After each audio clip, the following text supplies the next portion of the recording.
As we close out the year, a lot of people are sitting with this quiet panic. The year is ending, and I didn't do what I said I would do. If that's you, this episode is for you.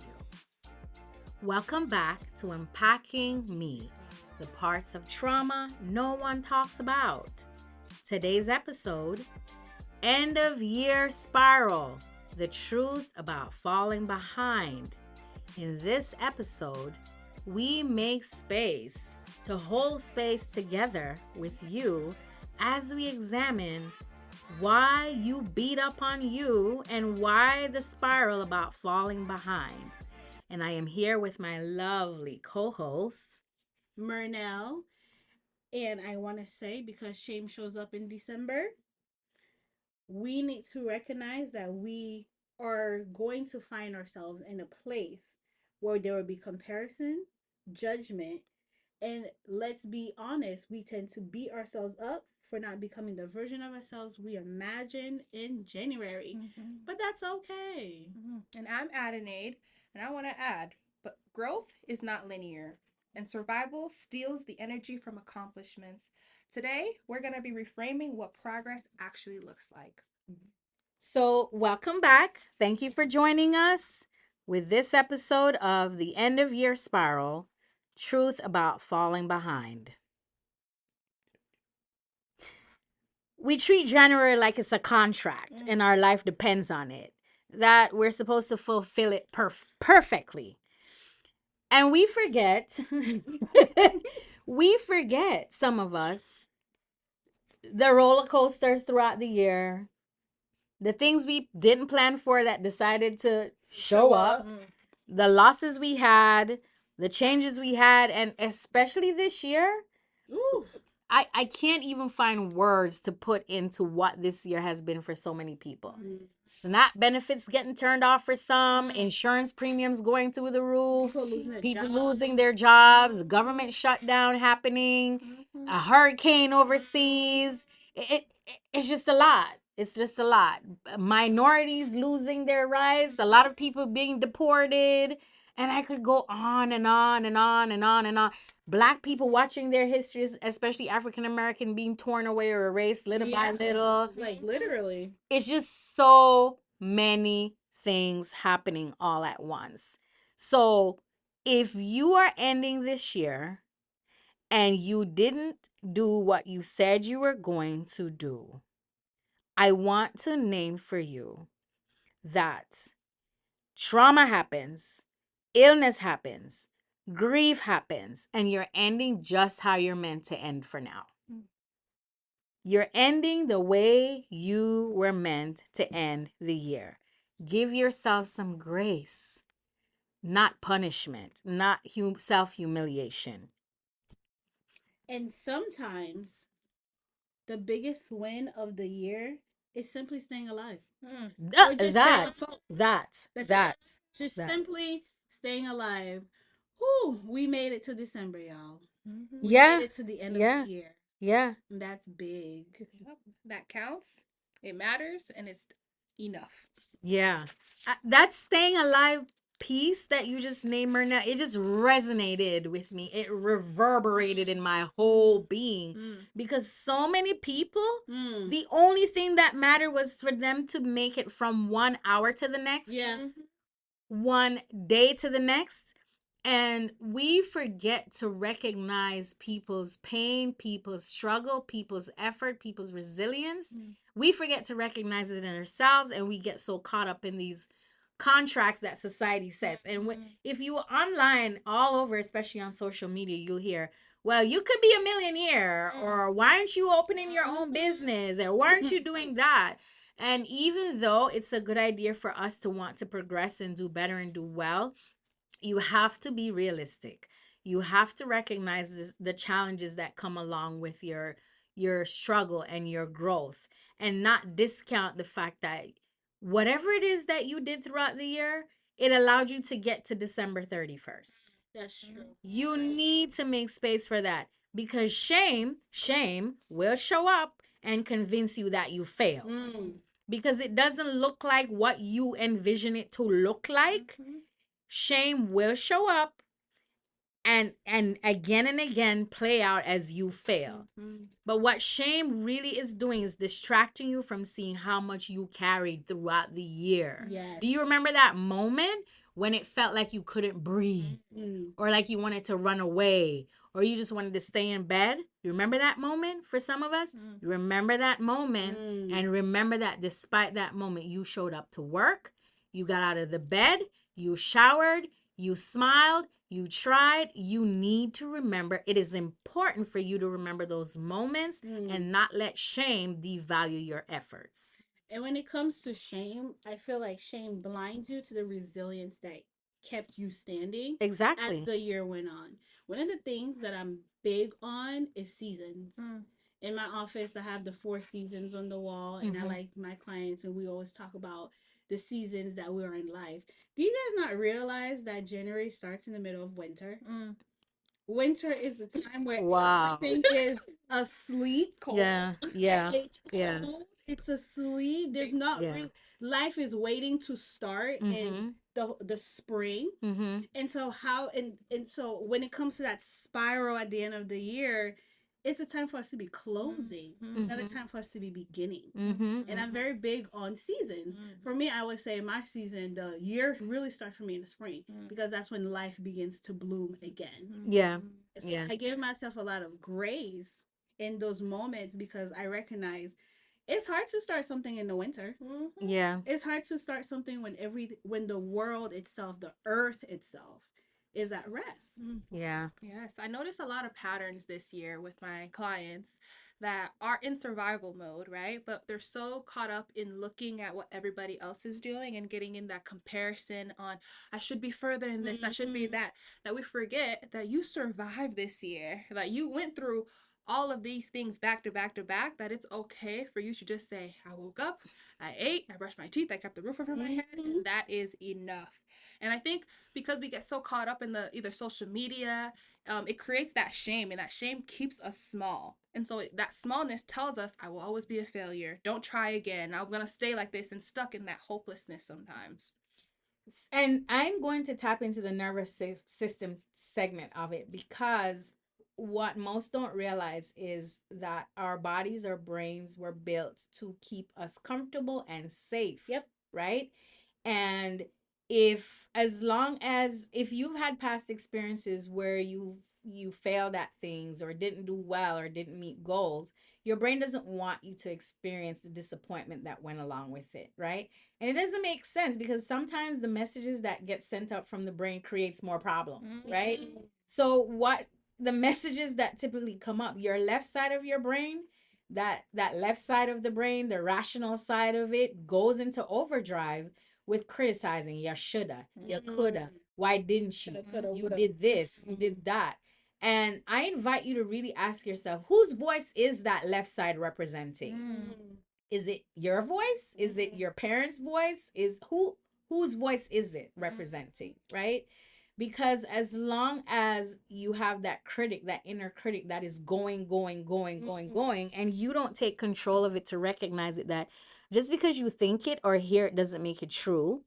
Just because you think it or hear it doesn't mean that you have to obey it, right? You get true. Yes, when your body's in a survival state, it doesn't have the capacity to dream No. or plan or create, because your safety is all that matters. I remember one time that I had experienced a loss, and all my body wanted to all I had the strength to do, all I had the strength to do was make sure that I get out of the bed and shower and drink something or eat something so that I wouldn't deteriorate, die in my bed. And people would call and text, and I didn't have the energy or strength to give a shit about the fact that they would be pissed off. I just didn't. I didn't. The only strength I had was to make sure that I make it to the bathroom and eat. Yeah. I didn't have the capacity, the strength to care Yeah. that the people who loved me or wanted to be there for me, or people would be upset that I wasn't showing up. I just didn't. My brain shut down. I couldn't focus. I couldn't concentrate. So understand that when you're in that state, what's important is your survival, not being a creative. And if we are not intentional about educating ourselves on in terms of the stress response systems and how that show up, fight, flight, freeze, faint, fawn, you will shame yourself for a lot of things that really you shouldn't be shaming yourself for. You should be nurturing yourself. And what helped me was therapy. Yeah. And grace and love, and me laying in my bed talking to the part of me that felt depressed. Me laying in my bed nurturing myself, not cussing myself out, saying, why aren't you getting this together? And of course, the love of people that care for me. And some people don't have that. But again, cussing yourself out or hating yourself is not going to get you any closer to the goalposts. Right. And it's important to understand, if you didn't hit your goal, it's not because you're lazy. If you didn't hit your goal at the end of this year, it's not because you're lazy. I certainly wasn't lazy. It's not because you're lazy. It's because your body was busy trying to protect you. Yes. Your nervous system was busy trying to adjust to the multiple changes that were happening around us. Oh, yeah. And this year alone has been a traumatic experience year. We watched somebody die on TV. Yep, it is literally a war zone, and you cannot grow in a war zone. Yeah. Especially if that war is happening inside of your nervous system. Yeah. And we would be remiss if we didn't mention, so there are things going on here in the US where we live. Right. Here now in 2025, but there are other things, genocides all over that's happening. And when you have knowledge, you don't have to be there directly.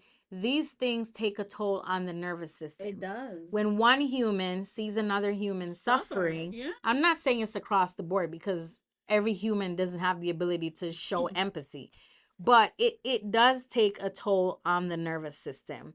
So what did you do? What did you survive this year that no one knows about? I want you to really reflect on that. I want our listeners to reflect on that. What did you survive this year that no one knows about? And as I'm applying this question to myself,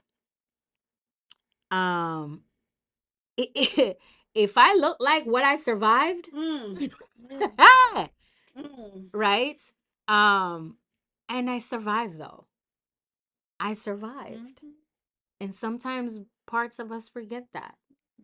So what did you survive that no one but you, your tears, your body know about?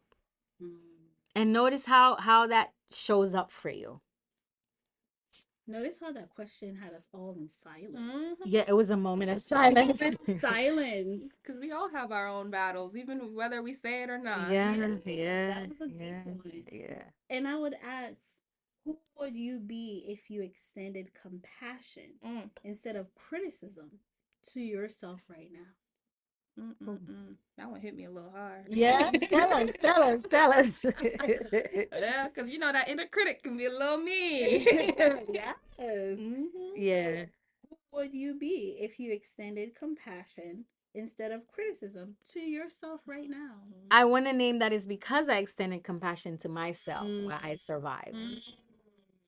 So I'm who I am right now. I feel creative. I feel energized. I feel excited. I feel curious because I flooded me with kindness even when I didn't believe it. Yeah. Even when I didn't believe it, I didn't want to believe it. I kept going at it. So I am who exactly I am right now because I gave me compassion more than I gave me criticism. That's good. And then my question would be, what would closing this year with grace instead of pressure look like for you? Right? If we could remove all of those pressure, whether internal or external, and really approach ourselves with grace, what would closing this year look like?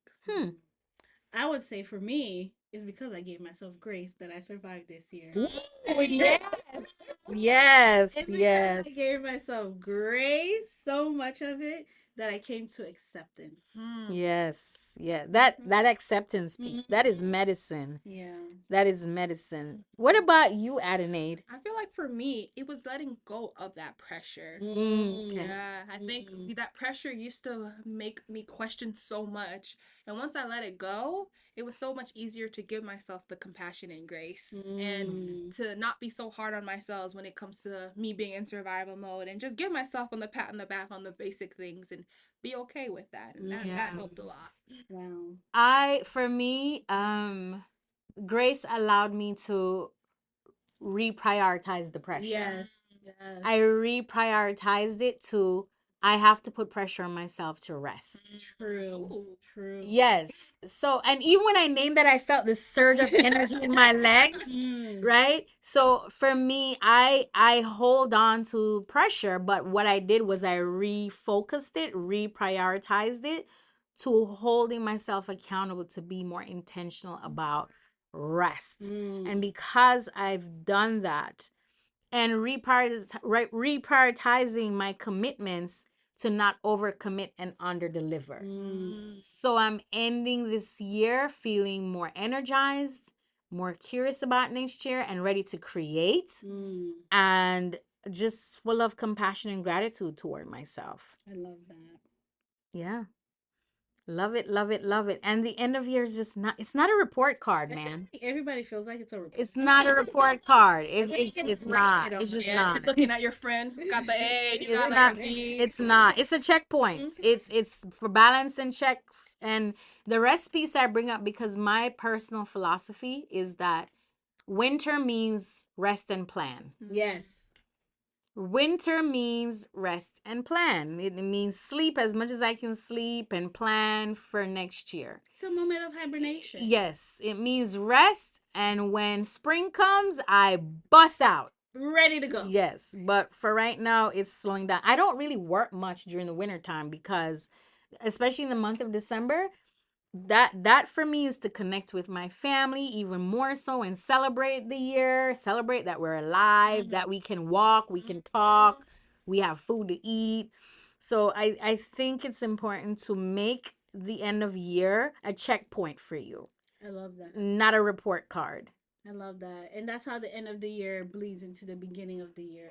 We're checking in, we're resting, we're planning. Yeah. We're getting ready for the springtime. Yeah. We just go into action. Yeah. And with this report card thing, it's if it feels like a report card for you and it's felt like a report card, who are you getting the grades on behalf of?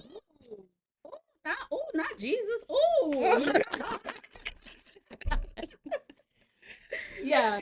Who are you? Who's great? Yeah. Who are you getting these grades on behalf of? You and wow. That's a deep that one hit me different. Yes. That one hit me different. Who? So you're so just true. working yourself to death trying to get a straight A for who? From who? That's so- crazy. I like that. It is definitely a moment to ask yourself, what did I learn? Not because of being graded in it, but because I need to be able to take these lessons into the next part of my life. That's what life is all about. We're learning so that we can grow.